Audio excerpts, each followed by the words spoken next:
kudu njaga kerukunane dhewe. Mergo eling kabeh wujud pangerane anu sewu nggih.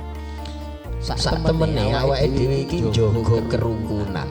Carane supaya bisa njaga kerukunan sing mok sawang iku aja wujud gleger manusane nanging sawangen wujud pangerane.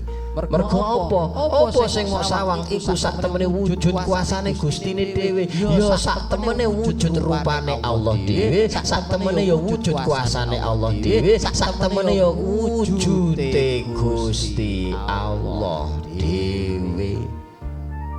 Mulane kok manusa senengane ngelek-ngelek manusa padha karo ngelek-ngelek sing nyiptakne manusa.